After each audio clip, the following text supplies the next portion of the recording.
3, 2, 1. Welcome to the Lightforge. This is ADWCTA. This is Merps. Hope you guys are staying warm. The coldest of the cold days are, I think, about past us. So it's a good time to get active again. And by active, I don't mean actually Wait, go is that outside. actually true? Like, the coldest days are actually over? It's not like the Well, coldest days aren't in February? Is that just in my head? Because why do I feel like the February is like always the worst and coldest month? I mean, just looking at the weather report, I think. Oh, you mean like this year? The next couple weeks are better. It's gonna get a little bit better. Okay, because in my mind, February is like death, and like January is like winter, and December is like, oh, it's nice. But then maybe that's just me and my psychological interpretation of actual temperatures. It's been pretty bad. It's been, but we have better days ahead. Okay, we'll see about that. I'm not fully convinced. Let's talk Hearthstone and the arena. And the first thing that's going to happen, you know what, before we even get into that, because we've been putting this off for way too long, let's thank our Patreons who make all this possible. We're going to kick off this episode with thanking our Patreons, which we did at the beginning of December and then kind of like not again. 4P, Afro Ninja TB, brand new, Chang Yin 1, Ingo, Josh C, Kirby 5 Life, Talon, Eric L, RV Night Train, Shep 13, and Zaruvi. Thank you guys so much for your Patreon support. Really helps us keep the Lightforge going, and really appreciate your support. Okay, that's my pitch for the Patreons. Why don't you tell us what's going on in 2 days? All right, guys. In 2 days, clear your schedule, grab your popcorn, because 30 teams, 30 duos are competing in Twitch Rivals Arena Challenge. It starts, the check-in and lead-up starts at 9 a.m. Pacific, 12 noon Eastern, and the competition itself begins at 10 a.m. Pacific, 1 p.m. Eastern. And for 8 hours, these 30 teams are going to be doing arena runs, and each team is going to try to get the best combined score of 3 consecutive runs. So you're going to see a lot of people doing well, and just by statistics, a lot of people not doing well. People are going to bump into each other. There's 30 teams, guys. People are going to bump into each other. 60 people all playing at the same time on NA. We're also all forced to play on the same server. Yes. There's going to be snipers. There's going to be epic victories, amazing comebacks. And throughout all of this, you guys are obviously going to be able to watch every single participant, because every single participant is streaming. And you guys get to hear the strategies for the teams.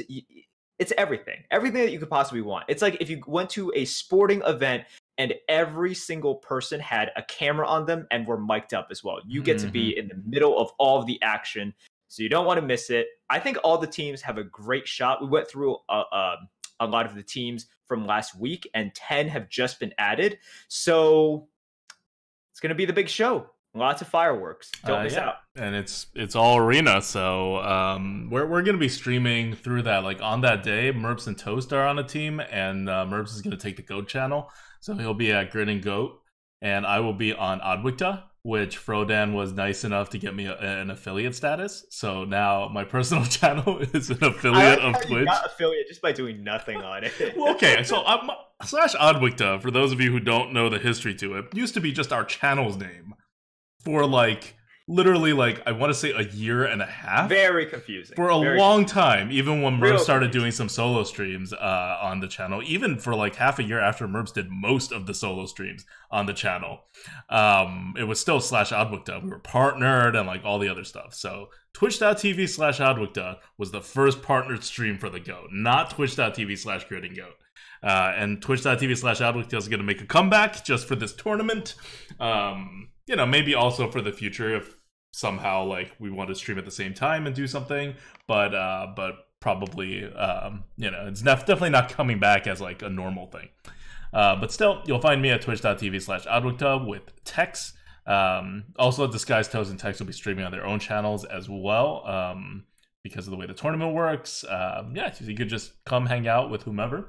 And that will be Tuesday. It will be a huge event, and after that, I will be back here on the Grin and Goat channel to, hopefully celebrate my victory, or to crash Merps' victory and do the normal stream. So the normal stream on Tuesday night is still going to happen at its normal time. It's just going to happen after the tournament. Okay, so that's enough about the tournament specifically. Just remember, it's Tuesday. It's going to start in the middle of the day, East Coast time, and it's going to go on for only 8 hours. I say only 8 hours because it seems like a long time, but by tournament standards, it is incredibly quick, and we're all playing at the same time.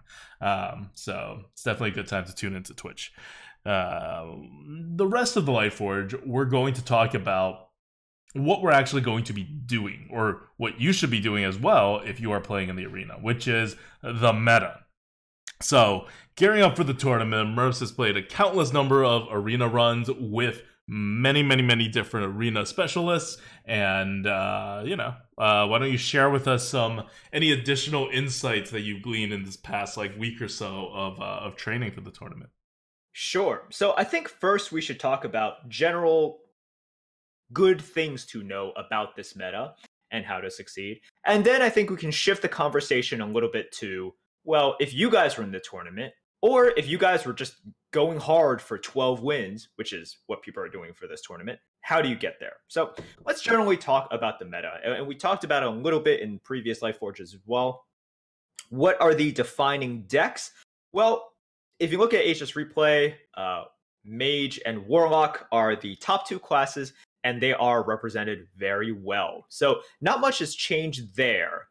Let's go into these 2 classes a little bit and just talk about, once again, what makes them tick, right? So if you're playing them or if you're playing against them, how should you draft, let's say, when you're playing Mage? And shout out to all the streamers that I have either actually played with or I've spied on through me just watching their stream, being like, yes, that's good, let me pick that up. So Shady Bunny, Dreads, Collins, just too many people to name, actually, as well as Dr. Stein, who has given me a lot of great advice. So if we want to talk about Mage, for example, I think a couple of rules you want for Mage are, number one, you have to have strong 3s. And this isn't just for Mage, but this is just generally, you need strong 3s in this meta. Whatever class you play and whatever style you play, you can have 1s, you can maybe have 2s. 2s have sort of phased out, and 1s are sort of depending on how aggressive you are. But you need your 3s, and you need at least a spider tank on 3. That's the thing. And you can kind of see why 2s have gone down as well, and a lot of classes are cutting 2s. Because, you put out that 3-2, or especially 2-3s. 2-3s are those things that you put down 2-3, they put down 3-4, and you're like, gosh, 2-3s are terrible right now. Yes. Do not draft 2-3s, guys. They're not great. They have a purpose, obviously, if, you want to fight against that very once in a blue moon Merps hunter that you might fight against. Yes, if you have a plated beetle, that ruins my plans significantly, but no one is really drafting plated beetles. Yeah, except me. I draft plated beetles a lot. I value them very highly. But I think I'm one of the rare people, and that's why it gets high on the tier list. And people are like, "Why is plated beetle so high?" And it's like, well, it wins a ton of games. That's why it's so high. But yeah, 2-3s in general, including plated beetle, not in the best place in the meta right now. But besides countering aggro, 2-3s are also good for getting buffed. So if you have a strategy that involves some buffs, 2-3s aren't as bad as these undraftable cards that they're becoming in this meta. Definitely. So that's something I found, and this is very universal. You gotta make sure you have your 3s. You can skip, or you can miss your 1, you can miss your 2, but 3 is where the deck, you and your opponent, this is when the game begins, and you don't want to miss out on that. And I've also moved away. So if you have the Hildner Frost Rider, amazing. If you have the Basilisk, fantastic. Tar Creeper is great as well. All of these like random 3/4s that are out there, and there's tons of them right now. Those are great. Yeah, Beastmaster. What you don't want to do is draft bad 3s. Like if you're drafting a bad 3, you might as well just pick anything else. So something like Razorfen Hunter, in which I used to pick before. That's become like a never pick for me. And it's not a good card, but sometimes it's up against like some other pretty bad cards. But you can't have a bad 3. You have to have all premium 3s and you have to hit your 3s. So that is something you have to make sure of. And then so there's a strong focus on 3s, and then there's a strong focus on your late game as well. If you're playing Warlock or if you're playing Mage, with Mage, you can think, well, I can just finish him with a couple of spells and everything, but you still need that meat at the end. You can't rely on just playing minions and saying like, okay, once I run out, I'm going to be able to get them. Wait, so you brought Warlock in. You mean like this rule does not apply to Warlocks? No, so you still need minion-based stuff at the end that is AoE resilient, right? And that could capitalize off of your previous board. So like a Bone Mare, right? Mm-hmm. That's cool. That's good. But you can't just have all weenies, Like you can't have everything that can just be swept up in an AoE and then you refill and then everything just gets swept up by AoE again. Are you worried about? Flame Strike, they can have like the Meteor, they can do Blizzard into Blast Wave. The Mage matchup, if you're a Warlock, that is something that you worry about a little bit. Mm-hmm. That's definitely something you worry about a little bit. And I found that a lot of kind of pretty chunky minions at the end, they do wonders for these sorts of decks. So you get your consistency on 3 and you have these, at least some late game big fatty minions, and that's like a good recipe for success. So nowadays. Are there so many mages that this is like just an integral part of your drafting strategy now? Because I can't think of another class in which this applies to besides mage. It's not even just mages, but if you look at, for example, if you're just drafting all weenies, right? Mm-hmm. You face a warrior, they warpath you, and okay, you feel bad. Right. Mage warrior. If you have all small things, you face a priest, they mass hysteria you once, feels bad. The mass hysteria works. Like having one large thing doesn't protect you against mass hysteria. No, right. Like mass hysteria is weird, right? But once again, these are examples in which it's like people do have these things, and it's really hard to win just by vomiting. It's like, all right, each turn I'm gonna vomit 3 things onto the board, and then like even if they just play a huge like Furious Etten, right? Mm-hmm. Yeah, you could have that Demon Bolt in your deck, but are you saying that like, okay, I'm gonna vomit and I'm definitely getting that Demon Bolt? Like I have to get this Demon Bolt, otherwise I lose, right? I think that's most Warlock strategies. I don't agree with that. No. Well, I mean, you obviously you have like a hard the removal. Demon Bolt is there. Well, not just Demon Bolt, but like you have either a hard removal or a buff, right? That's the Zoo strategy. Or you like can throw everything into one big thing once, but you can't keep doing it. You're going to fall behind on tempo. Yeah, so part of it as well is just, and I think you guys would be surprised by if you are aware of curve and if you are playing, proactively, if you're trying to make good trades, you just build up an advantage, right? And you can still play those mid-sized minions and everything. So you can still build that advantage. And it's one of the reasons why Druid is actually okay in this meta. Like we've had some success with Druid, right? I feel decent enough with Druid. And I think that is the perfect class to show that this sort of like incremental advantage / buffing / like, having some mid-game minions and like 1 or 2 late-game minions as well is a good style. Like this is just a blueprint that you can use for quite a few of the classes. So when you say you're having success with Druid, are you saying you don't take 2s in Druid, or? No. Druid is the one class in which you do have to take 2s. Okay. Right. So once again, this I'm talking about the skeleton of at least strong 3s, right? Mm-hmm. I think like that is universal. Right. Like strong 3s and some like at least a couple of like late game things. Usually it's Violent Worm. Violent Worm is the defining thing. And then in the middle, you have some of these tools as well, like Scorcher, Amani Warbear. but classes will differ in where they focus their attention past that skeleton.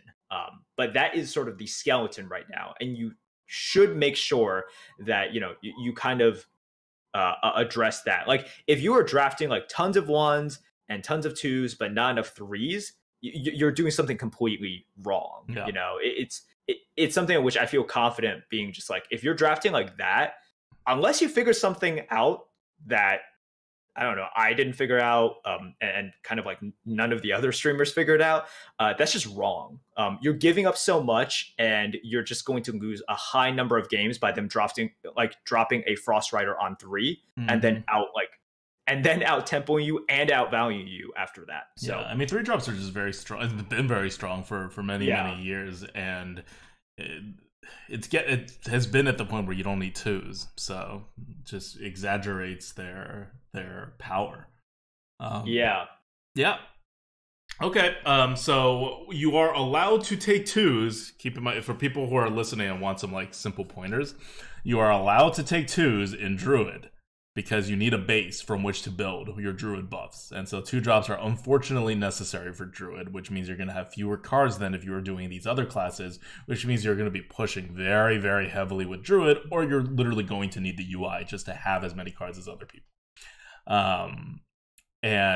For Warlock, for Zoo, because you have unlimited card advantage, you can also have 2s much more liberally than in other classes. So those are definitely 2 classes where I think getting 2s is not bad. Hunter is a different story altogether. So of course you need 2s in Hunter, or to the extent that you don't need it, you at least shouldn't like stay away from 2s. You kind of want a lower curve to begin with for your hero power. And that's 3 out of the 9 classes where you want 2s. And the other 6 classes you don't want 2s, including a class like Rogue, in which you really don't want 2s. But yeah. Rogue, yeah, I would say if you were Rogue and you're drafting 2s, that is also something that's almost like definitely wrong. That's pretty much definitely wrong.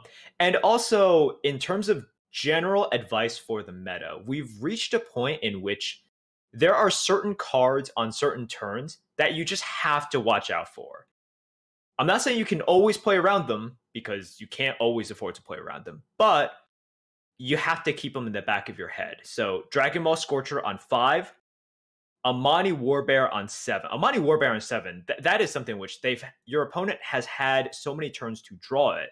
They will have that card in their deck. You need to watch out for it. So those are 2 of the things. And also just a Violent Worm on 8, right? You want to ask, going into their turn 8, if they put down a Violent Worm, does that put an insane amount of pressure on me? Do I have something that can respond to that? Maybe on this turn, on turn 7, if I don't have to use like my sap, maybe I don't use it. Maybe I can just clear the board, and then next turn I can sap the incoming Violent Worm, or you save like a Fan of Knives just because of that reason. These are things that you definitely want to think about, and you can go to hsreplay.com. You can look at the most common cards for the classes, and I think you'll be surprised by exactly how often you see some of these not only neutral cards but top cards as well. So for Warlock, you have to be counting the minions they have on board to calculate exactly how expensive their Demon Bolt is. For Mages, they have the Blast Wave, so you have to be like, well, all right, like let's not set it up this well for their Blast Wave. Like I said, you can't always play around it, but we're in a meta in which certain classes always have certain class cards or neutral cards, so you should keep these in mind. Okay, so here's my strategy dealing with Blast Wave, and we'll do this right now. It's Card Good Bad. Today's Card Good Bad is Blast Wave. We didn't put it up on the subreddit, so no one discussed it. And that's cool. That's my bad. I was very much not on top of my game this last week. Like most people prepare for these kinds of competitions like Merps. They like play a little more. Some people do some more analysis. Some people really try to figure out what's going on. I've played less Arena since finding out about the tournament than I have at any other point in my Yeah, in like my entire Hearthstone career. Keep it loose. You can't use all. You got to have some beginner's luck, right? Like I feel like my main disadvantage going into this arena tournament is that I probably know more about the arena than most of these people, and I'm gonna have very low amounts of beginner's luck. And so I needed to build up a little bit of it, right? I don't have to like win in this area, but I don't think I can go in with like 0. I know you've been banking your RNG luck by getting really bad RNG out of the way before the arena. I have. Yeah, I'd like to think my RNG can carry me through the tournament, but I need to keep the information out of my head as much as possible. Just too much stuff clouds it. Like, you know, if you don't know anything about something and then you learn a little bit, it's like really good. And if you know like a good amount about something and then you learn a little bit, it's like still really good. But if you like know way too much about something and then you like learn even more, now you have to figure out whether to like how to mesh that with what you already know. What do you know that's no longer true? Like it's a whole process.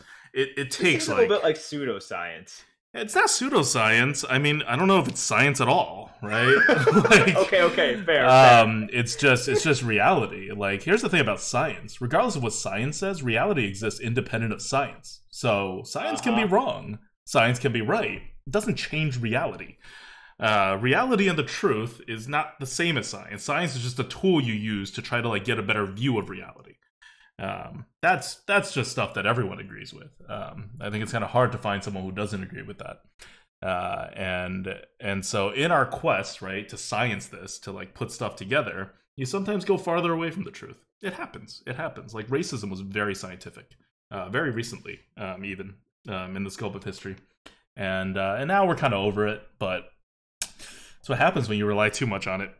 Anyway, so I've been playing very little of it, and for me, Blast Wave, this is how I've been dealing with Blast Wave. It's how I dealt with Blast Wave last month, and it's how I deal with Blast Wave so far, and I do not have a large sample size, but it's worked out really well for me. I mean, like, punished 0 times. And that is, I pretend Blast Wave does not exist. It doesn't matter how obvious they're setting it up. It doesn't matter what else is happening. I pay the slightest, tiniest amount of attention to Blast Wave, because here's what's going to happen with a Blast Wave, right?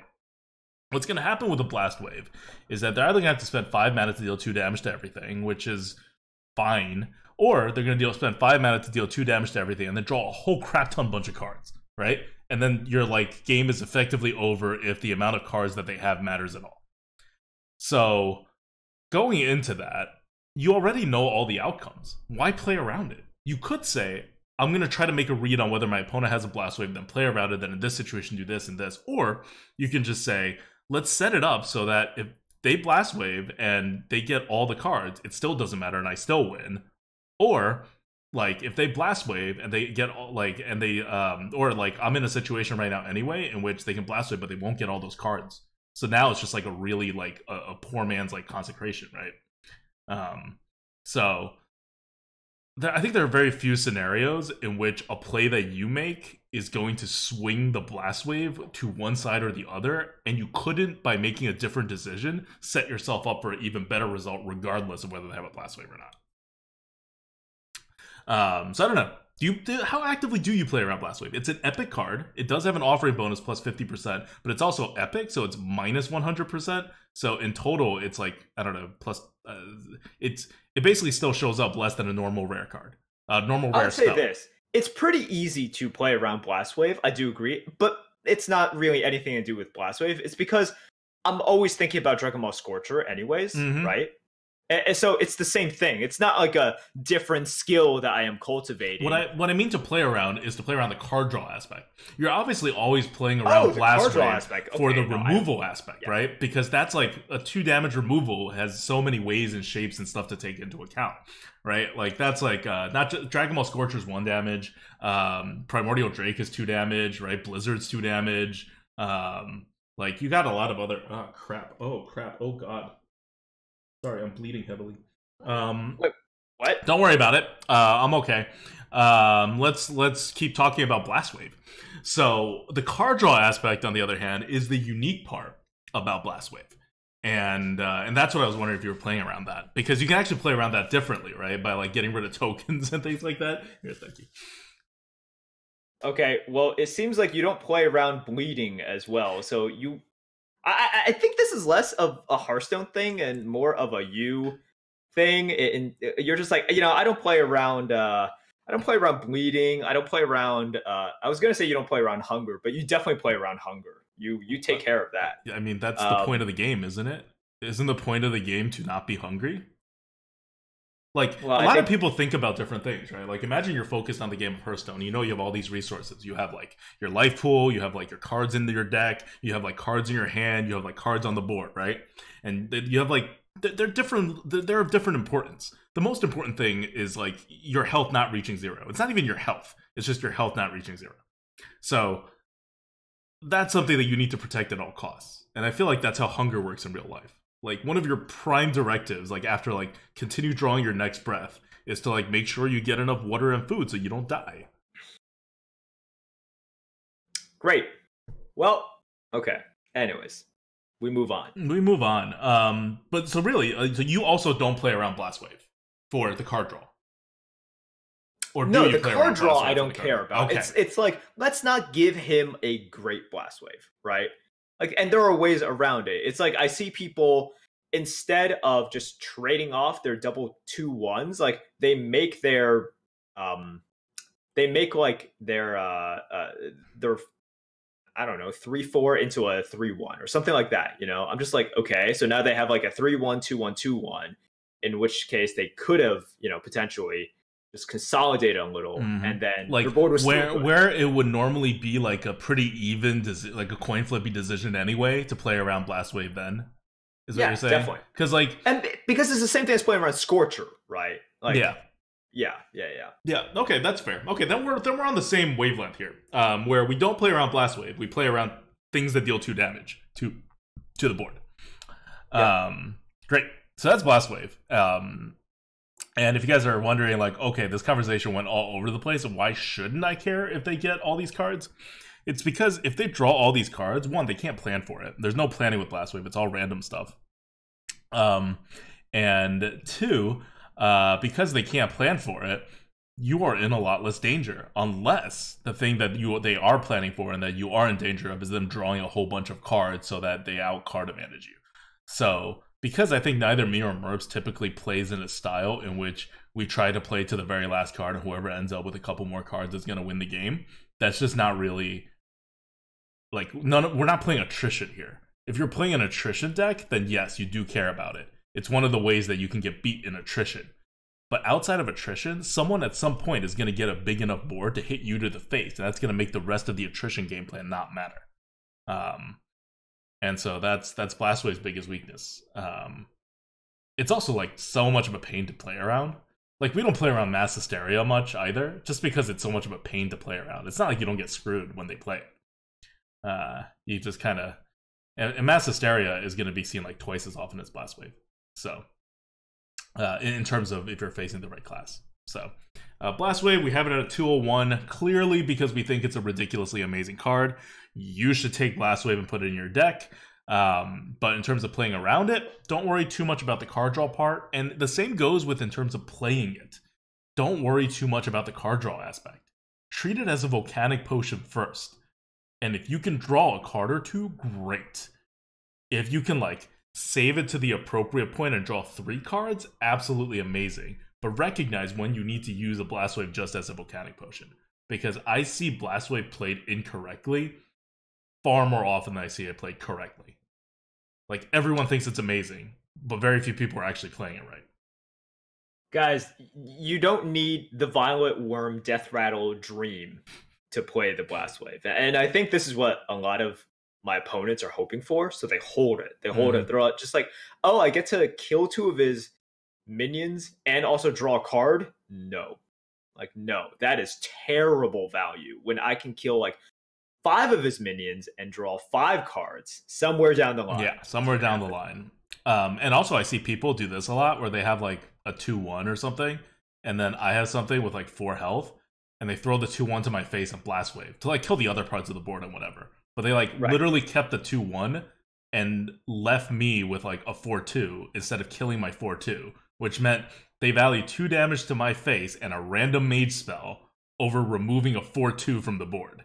They really want that Luna's Pocket Galaxy. That is stupid, unless you are desperately searching for the one answer that random mage card has a 1 in 50 chance of being, right? The percent chances in which that is the right play is so low, so particular, and I see people doing it so often, and then they lose. Because I have a 4/2 on the board, and you just spent 5 mana to clear the board, but failed at it when you could have succeeded at it. Yep. Okay. That was our, what do you call it, detour to talking about card good bad, Blast Wave. Why don't we get back to the meta? What else do you play around in this meta? I would say in this meta, so big picture wise, the decks that I described are the decks that you will be facing. So if you're thinking of, it's well, what am I going to expect, right? You're going to expect heavy mid-range Mage, heavy mid-range Warlock, annoying Priest. That's my best categorization for it, because any decent Priest deck is just going to be, they're just going to do annoying Priest stuff. I was about to say, when was the last time there was another Priest archetype besides That's annoying true. Priest? It's always been like that. But just heavy mid-range everything. And really it's some warriors and some priests are really the ones that still play in this annoying way in which there's I'm not going to do anything, you do something and I'll just respond over and over and over and over and over again until you're out of cards and they're okay, now I'm just going to drop my Botworm / Ysera / Obsidian Statue, and oh look, you're dead now. So with the exception of those two classes sometimes playing in that way, everything else is very heavy mid-range. So what it means is generally you have to either match the value that they present and trade well and everything, which is very doable. You can find a lot of consistency playing in the same style and just saying, hey, it's mid-range. We've talked about mid-range before, and we like mid-range because of the fact that you can make good decisions, you can get that incremental value, or you can also just pick balls to the wall aggro and just hit all of these guys, because none of these guys are really prepared for a truly refined aggro deck. So those are kind of your two choices here. What you don't want to do, though, if you want consistency, is you're wait, Merps, you talked about those warriors and you talked about those priests. I could be that warrior or priest. You could. But if you're trying to find any consistency at all, don't do it. Yeah. It's very easy to try for that type of priest and just completely whiff on it. It's a little bit easier to get that sort of warrior I was talking about, but still not as consistent. And you still have a little bit of awkwardness in the draft because warriors were nerfed. And you can't just go in and be yeah, I'm going to draft that dirty control warrior and I'm just going to pounce on all of these mid-range decks. Nope, those days are gone. So if you want consistency, go for the heavy mid-range. If you want sort of the counter to it, then draft an aggro hunter. And if you do want to just go for it and be well, I just want to beat every single deck that I face, yeah, you can go for the Priest and Warriors, that type of Priest and Warrior. So let's say we want to high roll. Let's say there's some sort of rule change which makes any run that doesn't go 10 plus just really, really bad. And you need it to be if I get a 4-win run and I get an 8-win run, it's all the same to me. I need a 10, they changed 11, the reward or 12. system. Yeah, let's say they changed the reward system like that. Or, maybe there was a tournament in which it doesn't really matter what you get unless you get somewhere near the top. I don't know, just hypothetically. Hypothetically, if you need to high roll with some amount of consistency, does that change what classes you go for? What are the high roll strategies? How well does it work? Or does it not matter enough to affect things and you should still be going for your warlocks and your mages and your aggro hunters? So once again, if there was a tournament like the one that you talked about in which people for some reason wanted to high roll. Or if there were like people who are out there who are just like, I just care about 12 ones. Yeah, like who cares about the other ones, right? So we can separate this from, first of all, class choices. And I've already talked about, well, if you want to do the dirtiest of dirty decks, right? You look at this deck and you say, nothing is beating this deck. Like, honestly, nothing is beating this deck. Warriors and priests have like some of the highest ceilings, like the highest of highest ceilings. And for priests, what you want to do is just draft that like greedy, steal your cards, dragon attrition priest kind of style, in which and I've done it before with some success. Once again, you're not always going to hit it, but if you want to go in and say it's 12 or bust, one of the good ways is to just take all the Duskbreakers. Duskbreakers are typically against like Obsidian Statue. It's up against like Free from Amber. Never take Duskbreakers. I've done it before and it's worked, but once again, this is it's one of those things where there is a real possibility of you not hitting. But if you hit, the Duskbreaker is obviously better than the Free from Amber. It's better than like the statue. One thing you have going for it is there are like Scorchers, right? We talked about you're going to get Scorchers. So it's not so much like you have to get the Duskbreakers and you have to get the other dragons. The dragons will come. Like dragons will naturally come. It's really the Duskbreakers that are the question itself. Yep. So if you notice, Duskbreaker is rated terribly low, but you should also be, it should be pretty obvious that Duskbreaker has a really high synergy and a really good synergy with dragons. And on top of that, the synergy is with when you're off the board. So if you're going to do both of them and you're not going to care like about what your deck is unless you get them, then you should just assume that you've hit both of those parts, that you have a control deck with enough like card advantage stuff to let you through, with enough taunts and heals to let you through, and with enough dragons for this to work. In which case, Duskbreaker is an insanely good card. And that tier score is not at all reflecting all these like additional like scenarios that you put out onto here. So just in case you're wondering like why like Duskbreaker's rate is so low, this is not like, let's say, Bane of Doom, right, which also has a really low rating for where it's bucketed. You never pick Bane of Doom. You don't care like what kind of deck you're trying to build or what kind of strategy or what matters to you. Like you just never take Bane of Doom if and at any point winning is part of this equation. But Duskbreaker is a high synergy, high archetype card. So yeah. So that's a way to high roll your way out. As you saw with Druid in our last Arena Coup. If you haven't, it's a good run to check out, because Druid is the second lowest class, I want to say, right now in terms of win rate on HS Replay. Hunter is the lowest. Both of them fall more than 2% below Shaman, and Shaman's terrible. So you may think, well, these are absolutely terrible. Surely no people who are, who care about wins and whatever in the arena are going to take these. I think you'll be surprised in the tournament how many like arena players are going to take Hunter and Druid at some point if they don't get offered certain other classes, or just as the first class to high roll, because Druid high rolls really well actually. And not necessarily in that super defensive style that warrior and priest do. They can high roll by getting on the board and buffing. That's how they've been rolling for a while now, and it still works. You get your 2-drops, you get some 1-drops, you get a lot of good 3s, you get a lot of buffs. I think we should differentiate, because we're talking about high roll, and I think that we should differentiate between high rolling in terms of some classes. When you high roll, you're looking out for just specific cards, right? It's like, I need to get a couple of specific cards, sometimes even just one specific card, and that will boost my win rate substantially. Versus, I think when you're talking about high rolling Druid, it's just sort of like, well, I want to get more good cards than usual, right? And my deck will be better. I think Druid is the most sort of like generalized high roll class. It's like, yeah, I can high roll, and I'll take like, Mark of the Loas and the UIs and the Primordial Drakes and this and that, and my deck would just be good, right, overall. Whereas for some classes, like if you're high rolling Shaman,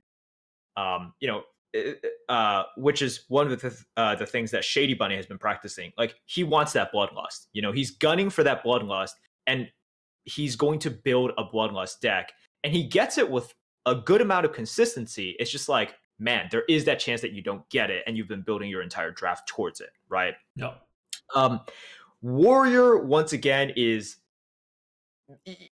you also have a shot of missing, but I think for everyone who's trying to high roll a warrior, the one card, more so than Dragon Roar, more so than Warpath, that you want is Super Collider. And it's not a guarantee at all because of the nerf to warriors. And the difference or a between... Bloodraiser. Yeah. Bloodraiser is good, but I think Super Collider in this meta, with the way that decks play, that's the one card that, like, you have a Super Collider and your 7/8 win deck just became a 9/10 win deck because of the, like, addition of one Super Collider, you know? So I think there's a lot of differences in kind of like high rolling as a druid versus high rolling as, a shaman or even a warrior. And there's there's differences here in terms of what you're looking for from the high roll. Yep. No, that's entirely true. But if you care about getting the 12 wins, it doesn't matter what you're looking for, right? It's just the percent chance that you're going to get it is low. And if you miss it, your deck is bad. But if you hit it, your deck is great. And so there are quite a number of good, classes and stuff to high roll. Some things that are probably not as good or easy to high roll, like Mage and Warlock, are actually not that easy to high roll these days. Warlock's kind of awkward in terms of what you want to high roll for. Like, there's no discernible direction that you want to go. And getting more better cards for Warlock has to be on such an overall basis on your entire card for the zoo factor to make it an insanely good deck. And for control, you need like these very particular like Godfrey, right? Which is, you could say, oh, I'm trying to high roll for Godfrey, but that's like a 0. whatever percent chance to get it in a deck. You're gonna have to do a lot of runs to get it. It's not even like reasonable to try to high roll it. And Rogue is a terrible class to high roll because you're not going to, because the odds Blizzard has made it so stacked against you to high roll anything with Rogue that it's a pretty stable class, but it's not a good high roll class. What do you think about Paladin? I love Paladin. That is one of my staples, in my arsenal. I fully expect to pick Paladin during this upcoming tournament. So here's the thing of how to play Paladin, and I think I've located the formula. Paladin, the reason I like it is because decks that are the aggressor, you don't have to be aggressive, but you should be the one pushing the action. Those decks do better than the decks that sort of lay back, because as I've said before, the decks that lay back, you need such an insane quality in those decks that it's really tough for you to play that stuff. So you want decks that kind of push the action. With a Paladin, going into the draft, you are going to 100% have your late game. Whether it's the Silver Sword, whether it's New Challenger, Vine Cleaver, Steed, you will get those cards. You also will get your early game, if you so choose to take it, in the Argent Protectors, in the Lost in the Jungles. You will get those cards as well. The only question mark is the mid game. You need a strong bridge from your fast, kind of like tempo-oriented start to your snowball kind of like end game. So you need something in the middle there, and that's why stuff like, for example, just a Fire Plume Phoenix, right, is really good. Strong 3 is really good. 5s that are independently good, or I'll also take a Fungalmancer that capitalizes on it. That is the only question mark that I found in Paladin. And if you have a bad mid game, you never reach the end for you to capitalize using the Silver Sword, and you lose. But I like Paladins a lot because, once again, these decks are kind of slow. I can build up. I have options. And it's not like I'm just vomiting all of these small things onto the board. I'm building up on the board. I think a great example is, these days, I always draft Blessing of King. I think Blessing of Kings is an always pick in Paladin because once again, I need that bridge, right? On turn 4, I want to not only get the board, use the board, but also beef up my minions a little bit more. So that has become an always pick for me. And I think that's just a good way to play Paladin, and you can put a lot of pressure on your opponent. And they're just kind of like not prepared to deal with your varied mid-sized board, and you bash them in the face and you just win off of that. No, that is the Paladin plan. But yeah, you have to. I think people play Paladin not aggressive enough. Not even just in terms of buffing their board or whatever, but once they get a board, they're not hitting face enough, and then they their deck becomes too thin or falls apart at some point, and they can't get the finishing pieces in. So yeah. All right. Well, I think that's a lot of information about this meta. We've been kind of generally summarizing the meta now since the patch was released. We thought we'd do another episode here doing the same because we got the tournament coming up, and this is just kind of good general information. The next couple Lightforges will probably, or the next one will probably be a little bit retrospective on the tournament, and the one after that will likely have the winner of the tournament if it's not one of us. Or if it is one of us, we'll probably invite someone else on just because we haven't had a guest on in a while. Someone else to heap praise upon us. Yes. But no. So that'll be the next couple Lightforges to look forward to. Let's end this on a question from the GOAT. All right. Question from the GOAT. This is one. I can't even give credit for this question to one specific person because I've been asked this question so many times. All right. ADWCTA. As of right now, we do not have a side bet going into this tournament. Should we have a side bet? And if so, what should it be? All right. Before we have a side bet, let's first establish that the GOAT is going to be open after this Lightforge, and it is going to be open on your entire stream tomorrow, which is, are you doing an extended stream tomorrow that starts at 3, or are you taking a break and then coming back? No, we're just going to be streaming. I don't know how long. Okay. So, but you're streaming through the night through the normal time, right? Right. Okay, but so I don't know how long I'm streaming with Toast specifically. Right. Okay, so during the entirety of Merps' long extended stream tomorrow night, which is going to start 4 hours earlier, this GOAT will still be open, and then it will close at the end of that. And the GOAT will have a very simple question, and it will be, this is our chat bot for people who are listening. It's what is the GOAT? What is the GOAT doing? You can bet your grass on either hashtag Team Merps or hashtag Team ADWCTA, and the winner doubles, and the loser loses their grass. It's that simple. As for us, do you want a side bet to bet which one of us does better? Right? Not including our teams, just us individually? I don't think people specified. This is something that we can do. Yeah. Okay. I think we should do, because I think people are interested in our dynamic. All right. So we can do us. Let's do a bet. How much do you want to bet? What numbers are we talking about? What's a meaningful number that will not be insane? Well, no. I think when people mean side bet, they don't care if we're exchanging money. They want us to put something on the table, singing a song. No. No one. People are gonna try to make me exercise. I know this. Yes. Yeah. Shave head. Yeah. See, people want us to do things. Okay. They want us to put something embarrassing or out there on the table. Okay. It's not. Okay. Well, shaving my head is not embarrassing to me. It will just save me a decent amount of money while I grow it back again in the next couple of months. Bob's Wagon says 10 push-ups for ADWCTA. Yeah, that's harsh, man. I don't know. I don't know if I can commit to that. He's not even going to do them. He's just going to go off camera and grunt. But anyways, I think this is something that we can think about. Yeah. Feel free to tweet at us. Okay, either Merps4248 or you guys can tweet at ADWCTA, and this will be something that we decide by tomorrow night. Tomorrow night being Monday. I'll join in for the end for the end of the stream and hang out for a bit. Not gonna touch the arena stuff. I want to stay loose, but I'll hang out and chat or something on the stream and finalize this and formally accept or alter the terms of this deal. Okay, so we'll make a side bet tomorrow night. Tune into the stream to see the final results, or afterwards we'll tweet it out too.